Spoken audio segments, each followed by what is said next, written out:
Today you'll see 6 garments that I thought I would never ever sew, but I have. I've gone down the rabbit hole of sewing underwear. Look at this one, look at the back. The funnest part of it all is that this has cost me absolutely nothing because I've upcycled all of my son's older small t-shirts. Keep watching. Hi sewing friends, I'm Karina from liftingpinsandneedles.com. Welcome to this channel that is all about sewing, limitless sewing, and today is all about underwear sewing. I know underwear have a whole bunch of different names depending on where you are. I tend to call them undies, but I know they're known as pants if you're in the UK, or there's also knickers, skivvies, briefs, panties, all those things. Basically, it's just the most basic garment that you wear every day, sometimes more than one of them per day in my case. Sometimes I end up using 2 or 3 of these a day. They get constantly thrown in the wash and they are just a piece of clothing that is a real necessity. I'd mentioned I'd never made any before, and that is absolutely true. I had absolutely no interest in making them for several reasons, mainly because of the difficulty in sourcing materials and because I could just easily purchase them. But that context has changed. I purchased my underwear in Chile. I have a brand there that I've used for decades. My only requirement for underwear is that they are just very simple and that they are made out of cotton. I am not into anything that's full of lace and other types of materials that aren't cotton. I just think cotton is the healthiest type of fabric you can use in this part of your body, and it's one that makes me feel comfortable. Now, I've looked at underwear here in Brazil. I have found some that are made out of cotton here and there. I've purchased 1 pair so I could try them out, see if I can buy more. And it's just the fit. The fit is always off. They tend to be too low cut in the front and the back, sort of slicing my bottom in half on the back, and just super uncomfortable. So I usually relied on the fact that I went to Chile every summer. I would go there, I would stock up, I would get 20 pairs, come back, use them all year, wash them. By the end of the year, they were like full of holes and just really thin and just totally destroyed. And then I would buy some more. But this year I couldn't go to Chile due to the pandemic and everything. And I am left with a stash of underwear in my cupboard that is just, yeah, hanging by a thread basically. So I had seriously considered making my own this year because of the fact that I couldn't go to Chile and purchase my regular ones. We can make them. I know a lot of people have been making them for ages. I've heard people rave over how great their me-made undies are and how they're never buying undies again. I thought, yeah, let's give that a go. When I saw Sinclair Patterns release their Kiki underwear last week, I was immediately drawn to the style. I had a good look at the pattern, all the options, and I thought this is amazing. It's a great place to start. There are so many options there for all the types of undies you could have in your preference. I know everyone has a different preference of rise, type of leg finish, and all those things, and so many options here in this pattern that you're sure to be able to make them the way you like to wear them, because that is so personal, right? The way that we wear our underwear is really personal, and we all have different things that we like over others, and it's not comparable to what other people like. I have seen other underwear patterns around and just never been drawn to them because they have only one rise option or just the construction basically. I just didn't feel like making them. But when I saw this pattern, for sure, and I'll run down through all the options for you so you know sort of what's included. And the pattern is such a great price, only $5.99 through Wednesday. It's 33% off. I think it's amazing value for all the undergarments you can make yourself. I do have an affiliate link for the Kiki in the description box if you would like to go and check it out. I do make a small commission from there as part of the way I make an income from doing these videos for you here on YouTube. If you do use my link, thank you so much. Basically, the Kiki have 3 rise options. There's a low rise, a medium rise, and a high rise, so it'll suit whatever preference you have. I know when I was younger in my teens, I favored the low rise undies. The smaller they could be, the better. And when I saw my mom wearing high rise underpants, I was like, no.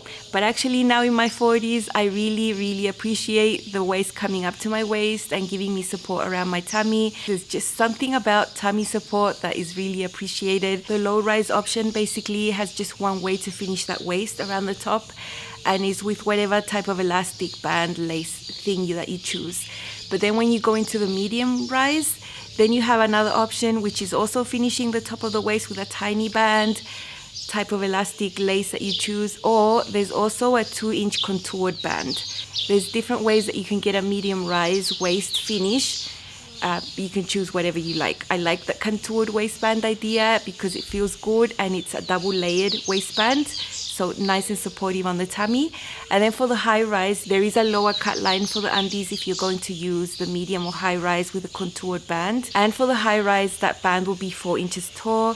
It's not a rectangle, it's cut smaller and then going out at the hips. It's going to fit well at the waist and hips where it should be fitted, because underwear are supposed to be fitted. They're not supposed to be baggy or have positive ease and all those things. On the front of the underwear, you will have a nice cover, medium cover.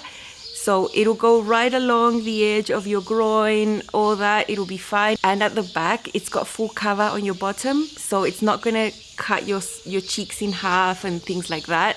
And it's also customizable to you, because in the instructions, there's also diagrams showing how to make that narrower if you do want a cheeky look, or if you want it even wider. It's easily adaptable.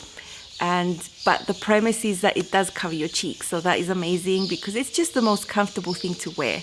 There's nothing riding up, you know. It also shows less with your clothing, so it's always been my go-to. I'll put a little graphic here of the options. You can basically finish the waist with the elastic choice that you have. By elastic, I mean regular elastic, picot elastic, photo elastic, stretch lace, all those things. So you can do that. Or you can finish it with a small band. That is an option for the medium rise and the low rise.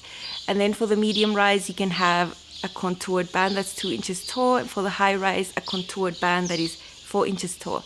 So it's all very well explained in the pattern, and depending on the option you choose, where you will cut your pattern piece lower or leave it up higher, it all depends. Now, as for the finish inside the gusset area between the legs, there is a gusset that can be either fixed or floating, and when I read the description I was a bit confused. I thought, what is a floating gusset? The fixed gusset piece is a little piece that goes in between the leg area, and it's cut twice, and you do a burrito type method where you enclose the seam that's on the front and the back, and in between you have those two gusset pieces. One of them acts as a lining, and that is the fixed gusset. The other one is a floating gusset, and that one has totally separate undie pieces because there is no front seam, just one gusset piece that encloses the back seam and then it just covers the rest, and the edge of that gusset is finished with your serger.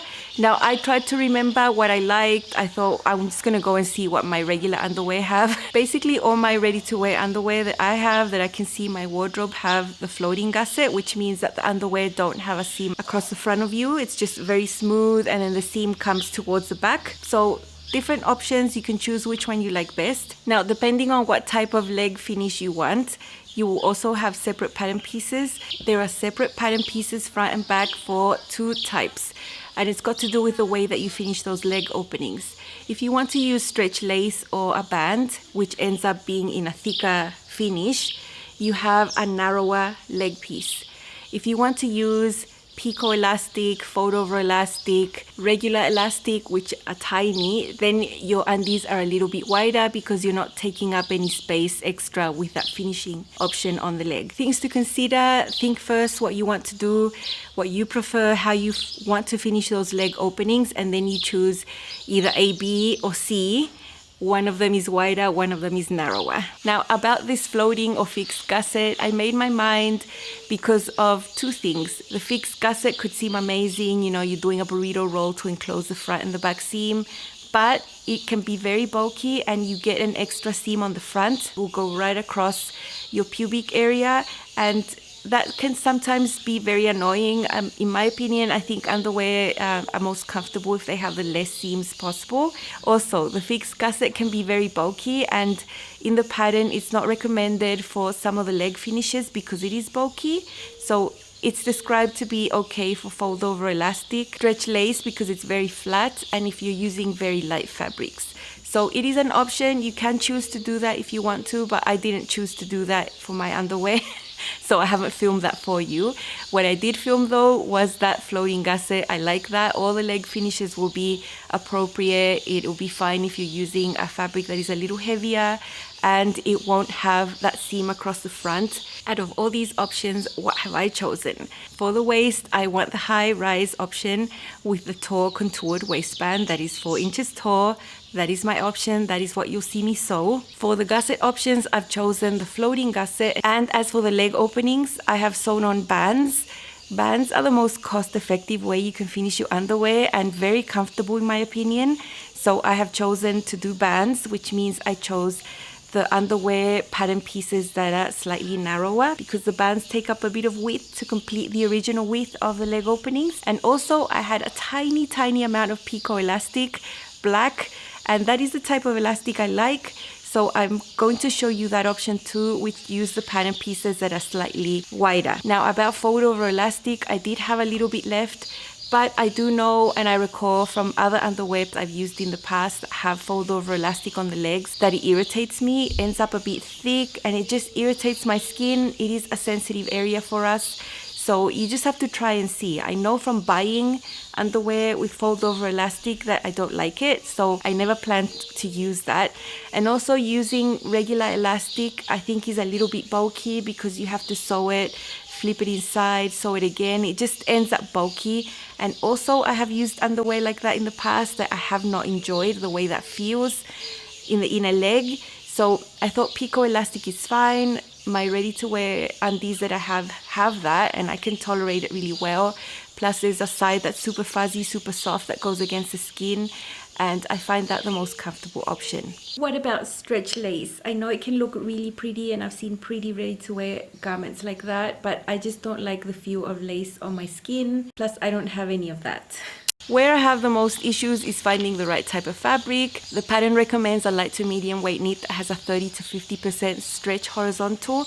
You also need a little bit of vertical stretch, and this is where you have your cotton lycra or your cotton spandex. I think it's the best fabric in my opinion. Then I know people use stretch lace, stretch mesh, nylon, that type of fabric, activewear material. I just swear by cotton. I don't really want fancy undies that look really sexy and see-through. That's just not my jam at all. I want to feel comfortable, and cotton is just natural, it breathes better. So my option always is cotton, 95% cotton, 5% spandex. Sometimes some cottons have a little bit more spandex, but if the great majority of it is cotton, then it's okay for me. I like lighter weight. So basically, if I talk about the weight of the cotton, I would want something around 180 to 200 grams per square meter, or anywhere between 6 to 7 ounces per square yard, that sort of weight. The issue is that I can't find that material here to purchase it readily, quickly. I'll have to really look for some. I have some scraps left in my scrap box, and I use those scraps to do the leg bands. But for the main pieces of my underwear, I've been collecting a little stash in a bag of my son's t-shirts that are small for him. Now, boys grow fast, they wear them a few times and then they're just small. That's what's happened with my son, and I've been just keeping them there. I had a sizable stack of those nice t-shirts made out of cotton. Really nice fabrics, really soft, really appropriate. And I knew that I was going to do something with them eventually. Well, they became my underwear. You can see here how I'm flipping through them. Now, they are boys' t-shirts. They have random graphics on them, and the colors are mainly navy and blue and strong colors like that. So don't expect pink and like really girly underwear here. So I was able to cut my pattern pieces from t-shirts. I spent a lot of time cutting these up, and I had shreds left. I used every single part of these t-shirts. So it's been a great upcycle because they can just keep on giving these t-shirts, and now I'll really enjoy them as underwear. You have sizes 0 to 30 US available, and there's also the height options here, petite, regular and tall. And you might think, why do you need height options in underwear? And because it does really impact on how undies fit you when you are petite or if you're tall. If I look back at my purchases of ready-to-wear undies, I have purchased some that are high-rise supposedly, but because I'm taller and my hip length is longer, they just end up being medium-rise. Also, if you buy ones that are like medium-rise and you're very petite, you have a shorter hip length, you know, you might end up with undies that reach your waist really high. I think that sewing the toe file in my case is going to be great because the leg opening will be according to my length and the rise, and it's just the whole drafting really for a taller frame. I think will make a difference in how the undies fit in the end. They are meant to be fitted at the waist and hips, and the largest size will go up to a 53-inch waist and a 63-inch hip. I made the size 16 and the toe file. What you'll see in Up Close and So Personal is me sewing my muslin. I chose one of the ugliest t-shirts because I wanted to make a pair so I could wear it for a whole day or a few hours to see how it felt on. I think it's really important that you assess the garment while in action, while you're sleeping, while you're walking, all those things to make sure that you don't want to do any fitting adjustments or that you want to do fitting adjustments. So I made mine and I filmed it for you. It's got the high-rise option with the tall contoured waistband and the leg band. You will also see that floating gusset in there. It's really easy to sew. I am sewing with my regular sewing machine and finishing the edges with my serger. If you have a better serger, one that has 4 threads, you could skip the sewing machine phases and just serge. In my case, I have to do both, but that's just me adapting to the machines I have. Though you will be sewing a lot with your sewing machine because all the top stitching is done with your sewing machine. If you have even more resources and you have a cover stitch, then you can do the top stitching with a cover stitch. I'm just using a zigzag stitch that will work with a regular machine. So let's see how to sew that. Don't you think this is starting to wear on me? You've been raining down like hail, I'm weak. I'm doing the floating gusset, so I'm taking the gusset. You'll find that one area is curved at the bottom and you'll find 2 notches. That's the one that you don't want to finish. You want to serge the one that has a straight edge and just has 1 notch. So I'm just finishing this edge with a serger, very simple. I have my front piece right sides up. I've put chalk marks so you can see, and you match the back right sides together on that seam that's a little bit curved. Then you end up having the wrong side of the back up facing you. Then you take your gusset piece and put the right side to the wrong side. So basically you have the gusset wrong sides facing up on top of the back piece that's also wrong sides facing up. You can see that clearly. You will have 2 notches there on each of these pieces to match up. Very easy to match the raw edges, pin them. Make sure you are not pinning the edge of the gusset that you just serged. That is the edge that will be floating, so just leave that side alone. Make sure all your pieces have 2 notches so you can match them up. Pin, then you can sew that with a 1/4 inch seam allowance. That is the seam allowance that the whole pattern uses. I am using a zigzag stitch with a 1.0 width and a 2.5 length. It gives me not that much of a shallow zigzag, but stretches more than one that's too shallow. Then you can reduce the seam allowance to about half, about 1/8 of an inch to reduce bulk. Then you can open up this. You have the back and the front, and you can bring this gusset over to the front. You can see that encloses the back seam. It's very neat there. You will only have a seam on the back with this option. You won't have a seam on the front, and the front edge of the gusset that is serged will be floating, and you can pin the edge of these on the sides or base them. I'm just pinning them, and all this edge will be caught in the band, elastic, lace, whatever finishing method you use for the leg openings later. After pinning the gusset in place, I can just align the side seams. I've got right sides together and then sew those.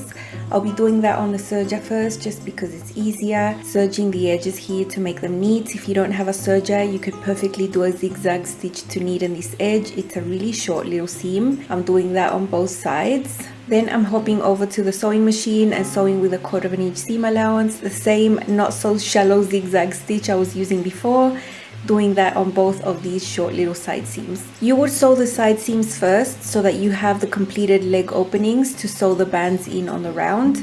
You will see it differently in the instructions if you're doing fold over elastic or other types of elastics, where you put the elastic on the leg on the flat and then you sew the side seam, but this is the way you do it with the bands. We can put the undies aside and take all the waistband pieces. They are cut twice, so you have 4 pieces there because it is a double layer, and you just need to sew those side seams. Sew those side seams. I'm using the same zigzag stitch setting I've been using before, and sew those side seams with a 1/4 of an inch seam allowance. So you close the side seams on one layer and then the other. In my case, I'm doing a black one and a gray one, so it's easier for you to see. Once we have both layers of the waistband assembled, we just need to choose one of them and turn it right sides out, and then slip one of these waistbands inside the other matching the side seams there. You have right sides of the fabric touching, and then you have seams on the outside on both of these sides. Match them really fiddly, just match them up all around the top and pin that. Now you need to add 1/4 inch elastic along the edge, and it just says to measure the length of your elastic according to the finished width of the waistband. So your elastic is not going to be smaller than the top part of your waistband. So I'm just measuring that around. I have already cut it, but I'm just showing you that it matches the top edge of the waistband, and I have a little bit to overlap there, about 1/4 inch overlap, and I'm just going to quickly sew that on the machine with a zigzag stitch. I think it's easier to actually do this by hand, but you have that edge joined. Then you can just get your elastic and pin it along the edge of the waistband. And now I'm using a different zigzag setting. This is a 3.5 width and 3.5 length to just go along sewing this elastic onto the top edge of the waistband. Do that all the way around. After sewing the elastic onto the top edge, you can flip your waistband right sides out. Now you have the right sides of the waistband showing on both sides, and the top is enclosing that elastic, it won't be seen. Now match the raw edges at the bottom neatly. If you have two different colors on both your layers of the waistband, choose the one that you want to be seen on the outside. That will be the right side of your waistband, and place it along the right side of the top of the undies. Put undies inside the waistband and pin that. After pinning, I'm going to the serger and I'm serging. You will see notches that match the waistband to the undies, so it'll help you align, and you will also align the side seams, of course. I'm making sure that the side seams of my undies are pointing towards the back while I'm serging, just making sure they don't go to the other side. Now to put these leg bands together, these are just long pieces. Take the short ends, match them right sides together, pin them, and then sew these at 1/4 inch seam allowance, and you will have your leg bands completed. Very easy. Then you just fold the leg bands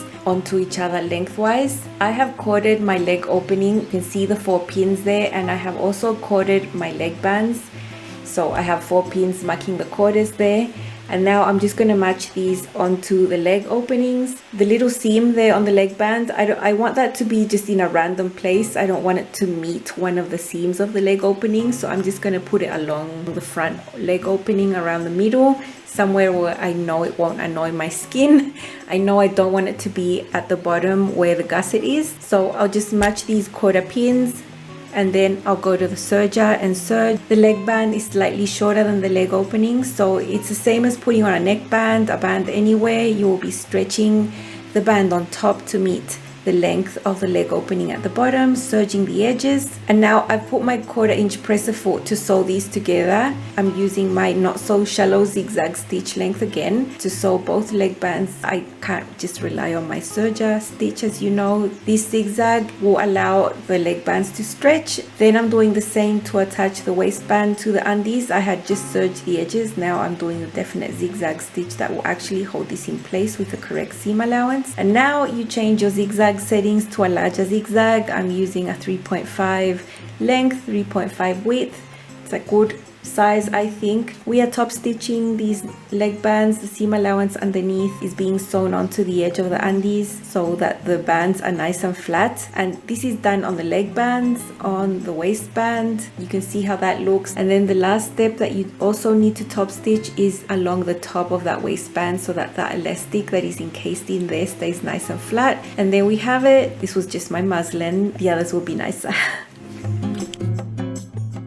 Now, I will not be modeling my underwear for you. That is my choice. I know a lot of people are comfortable with posing and modeling underwear online. I'm just not one of them, and I'm just not. So I'm going to show you them. I'm also going to let you know that the muslin I made is in the wash. All the ones I'm going to show you now are freshly sewn off the machine. I would not want to show you a pair of undergarments I have already worn. I'm just weird that way. So my muslin, I'll insert a picture of it here. It's very basic, just gray and black. That's what you saw me sewing for the tutorial. That's in the wash. I have 7 pairs, but I have 6 to show you now. So I'll just quickly show them to you. They are all very fun, very wacky. They've got all the prints from the t-shirts, so that's amazing. This red one is one of my favorites. The hem of this t-shirt has that faded edge on the bottom of the hem. And that's where I cut one of the waistband pieces.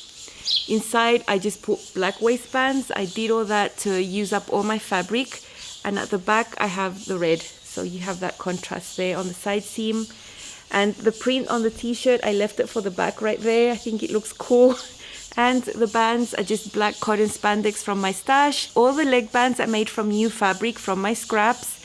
And these areas of the garments are made from the t-shirts. And this is the back seam I was talking to you about that is enclosed. You saw how that gusset was just brought over and caught within whatever method you're finishing here. And this is what it means that it's floating. It's just there, you know. So there's no front seam on the underwear, and I really like that it's nice and smooth at the front. With the fixed gusset, you will have a seam right there. And then this gusset piece will be double. That means that the front piece on the pattern will be shorter. In this case, the front is longer and it sort of comes over towards the back, and you have just a back seam right there. That is why I chose the floating gusset. I think it's just more comfortable to not have a front seam there. This one's really funny. This is just navy blue with navy blue bands, and I chose this contrast waistband. It's blue inside, and look what's at the back. Captain America. So this was a Captain America t-shirt from DC, so I left that at the back. Look, I'm not going to be modeling, and you know, who cares if I have that on my bottom? I think it's fun. The cotton is so soft, so lovely. I know they are going to be really nice to wear. Now I have another basic piece that's just sort of inverted. I made the t-shirt for my son in this material a couple years ago, so now I had the pleasure of tearing my own me-made t-shirt and making my undies out of it. This one has the navy leg bands to contrast, the same fabric here on the top. Inside I have different color waistbands, but it's navy on the outside. They are all sewn in the same way, very nice. And then this is the last one I have with leg bands. It's orange and it's got the navy blue bands, navy waistband, it's orange inside. I just wanted to do a contrast there. And look at the back, sunglasses. So I'm super happy with those. Those are the ones that have the bands on the legs. I do recommend, if you want to give those a go, for each of these methods, I would recommend sewing one underwear, wearing it for a day or for a couple of hours at least, so you can actually get the feel of them on the body for a long time to see whether you like it or not. I made my muslin with the leg bands just to test them out and to see how I like them, and I really like them. I could not feel that they were there at all. So that's why I then made a whole bunch more, because I really like the option of using up my scraps. And I did not have enough picot elastic to make all these underwear. If I had just chosen to make it with elastic on the legs, I would have just been able to make two. These are the ones that have those. But first, I want to show you how to sew that different type of leg opening. I have done it a little bit different to what the instructions say, just for personal preference, and you can see that now.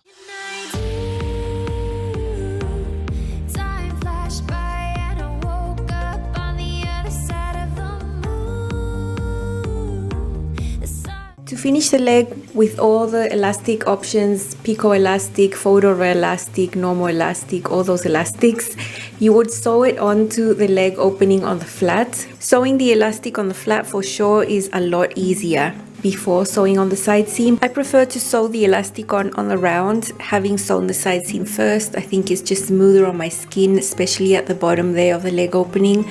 I know it's ready to wear, and that area irritates me, so I'm just going to do it on the round. I use the measurement they give you on the pattern. For each size there is an exact measurement for you to cut the elastic. I've overlapped it by 1/4 inch and just sewed that on by hand. So I've got picot elastic. One of the sides is fuzzy, one of the sides is rough. Just make sure you touch and you know which side is which. I now have my leg opening complete. As I mentioned, I did opt to sew the side seam first, and I just marked my quarters, very similar to what you do with the band. And I have also marked quarters on my elastic. In the area where I join the elastic, I also want that to hit at a random place. I'm just choosing that in the back part of my leg, and I'm just matching these, pinning the quarters onto each quarter, making sure that the fuzzy side of this picot elastic is facing up, that I can touch that, and that the side of the elastic that is rougher is touching the fabric. Make sure that you get that correct, because when this is finished, that fuzzy side, the smoother side of the elastic, will be the side touching your skin. So make sure you get that right, and make sure you are matching the smooth edge of the elastic along the raw edge of the undie, and that you have that decorative feature of the elastic towards the inside of the undies. Just small things to be aware of when you're pinning this together. Now we go to the sewing machine, and I have a 2.5 width, 2.5 length zigzag setting. It's a smaller type of zigzag than the ones I've used before, and I'm going to use this to sew the elastic onto the edge of the leg opening. You will need to stretch the elastic slightly to match the leg opening. It is not much, but you will need to stretch it out a little bit. When I get to the part where I have the gusset pinned onto the edges, I make sure that I catch all those layers. It is a little bit bulkier there at the bottom, but only slightly. I try to keep the zigzag stitch sort of centered on this elastic, and I'm just sewing all the way around this leg, removing the pins as I go, and then we have it stitched on all the way around. After sewing it, it looks like this. You can see the zigzag is centered on that elastic. I'm going to make my zigzag bigger, actually quite a lot bigger, 4.0 width, 3.0 length. It's just what I practiced on scraps and what I liked. And now we take this elastic that we had sewn onto the edge, you can see it there, and we're going to flip it towards the inside, and that will leave just the decorative edge of that picot elastic protruding from the folded edge of the undergarment right there. And this is where we are going to top stitch with a larger zigzag stitch I showed you. And so we just top stitch this down. This will keep the elastic flat inside. The side of the elastic that is inside touching your skin will be the fuzzy type, the fuzzy side of the elastic. That's why you had to have it facing up when you were sewing it onto the edge. Now when you flip it in, it is going to be on the inside, and that is what is going to touch your leg. So this is one of the ones that have the picot elastic on the edge. You saw how that was sewn. This is the one I was sewing. And the elastic is smaller than the leg opening, but not by that much, because this is already smaller than the body anyway, so it's going to stretch nicely, and it finishes the leg really nice. Now this is the one that uses a pattern piece that is slightly wider here than the one with the bands. The one with the bands is slightly narrower here in the leg opening, and it's because the bands add that extra width there on the edge, so that's the difference. So I really like these. These are great. Look what I have there on the front of my waistband. Inside I have a mix of black and grey, and the back is just grey. Nothing special with that. They all have the lovely floating gusset. And the last pair I made with the elastic on the legs is this one. This is a black pair. It's got that on the waistband. It was just part of the t-shirt. Picot elastic in black. You can't see it, so that's why I didn't film it with this one, because you couldn't see a thing. And these have that on the back there. Super nice. I really hope you give these a go. They are so nice to wear. I can't wait to start wearing them. Actually right now, now that I've shown them to you, I can wear them. I'll just keep these pattern pieces really handy, and I'll just be mindful to actively look for some cotton spandex. It's not a fabric I usually use in my sewing because it's structured, that sort of thing, but it's so perfect for this, and I hope I can find some. Even if it's just basic solid colors, I wouldn't really care.